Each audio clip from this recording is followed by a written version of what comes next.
একসময় এক শান্ত জঙ্গলে থাকত এক ছোট্ট হাতির ছানা নীলু।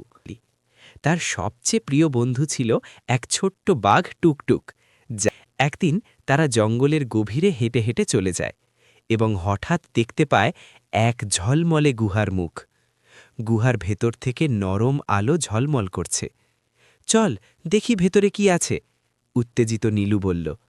গুহার ভিতরে ঢুকে তারা দেখতে পেল এক অসাধারণ জাদু। দেয়ালগুলোতে ঝলমলে রঙিন নক্ষত্র জ্বলছে আর বাতাসে অদ্ভুত মিষ্টি সুর বাজছে। কিন্তু হঠাৎ এক কোণ থেকে একটি ভূত ধীরে ধীরে বেরিয়ে আসে।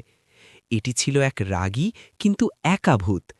ভূতটি প্রথমে কিছুটা গম্ভীর মুখ করে তাকাল, কিন্তু নীলু ও টুকটুক ভয় পেয়ে না দাঁড়িয়ে হাসি মুখে বলল, হ্যালো, আমরা শুধু বন্ধু খুঁজতে এসেছি, তুমি কি আমাদের সঙ্গে খেলবে?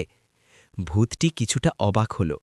কেউ কখনো তাকে বন্ধুর মতো এভাবে আমন্ত্রণ জানায়নি। নীলু আর টুকটুক তার কাছে গিয়ে হাত ধরল। ধীরে ধীরে ভূতের রাগ কমে গেল এবং সে হাসতে শুরু করল।